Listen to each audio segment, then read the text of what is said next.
Chapitre 4 des besoins de l'âme de Simone Weil, l'obéissance. À préciser que dans cette vidéo, on va aussi parler du chapitre 5 qui est la responsabilité, puisque les deux chapitres sont très courts. Donc on va les faire les uns à la suite des autres. Alors, elle nous parle de l'obéissance. Qu'est-ce qu'elle nous en dit? Bon, une fois n'est pas coutume, un peu de définition. L'obéissance est de deux natures selon elle. D'abord l'obéissance à des règles, puis l'obéissance à des chefs. Elle tire sa légitimité du consentement. Le mot est important. Le consentement, pas de l'appât de la récompense. Ou la crainte du châtiment. C'est pas la même chose. On consent à la règle. Pas parce qu'on a envie de la récompense ou parce qu'on a peur du jugement ou du châtiment, comme elle le dit, c'est mieux même. Mais parce qu'on est d'accord avec ça, en pleine conscience, le consentement. Car, elle précise, la soumission ne veut pas dire servilité. Elle ajoute que l'obéissance, c'est une nourriture nécessaire à l'âme. Quiconque en est privé en est malade. Donc si une collectivité nomme un chef comptable devant personne, elle se trouve entre les mains d'un malade. Lorsqu'un chef est placé à vie à la tête d'une organisation sociale, il faut selon elle qu'il soit un symbole et non un chef. Puis il faut limiter sa liberté pour que les chefs effectifs, ceux qui auraient vraiment le pouvoir, aient quelqu'un au-dessus d'eux. Ainsi, les chefs effectifs peuvent se remplacer sans aucun problème. Quand elle parle de ça, elle parle très clairement du système anglais ou espagnol. Enfin, espagnol d'aujourd'hui, pas espagnol de l'époque. On rappelle qu'elle a écrit ce livre dans les années 30-40, ces textes. Soumettre les masses par la cruauté et la violence les prive de leur consentement. Donc, ce n'est pas légitime.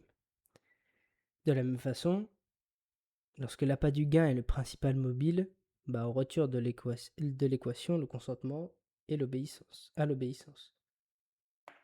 Donc, encore une fois, ce qu'il faut retenir du chapitre sur l'obéissance, c'est que ce qui compte, c'est le consentement en pleine conscience, et non pas l'appât du gain ou la peur du châtiment. C'est, je pense, ce qu'il y a de plus important à retenir. Maintenant, on va passer à ce qu'elle dit sur la responsabilité. Parce que cette dernière, pour elle, consiste en la prise de décision pour un homme dans des problèmes grands ou petits qui affectent des intérêts étrangers aux siens, mais envers lesquels il est engagé. Très alambiqué, comme phrase, peut-être, quand j'ai pris mes notes. Mais, qu'est-ce que ça veut dire? Bon, très simplement, ça veut dire de prendre des décisions dans des problèmes qui nous sont propres, ou qui ne nous concernent pas vraiment, mais pour lesquels on se sent responsable, on s'engage. J'espère que c'est plus clair. La personne, donc le responsable, doit s'approprier les œuvres de la collectivité dont il est membre.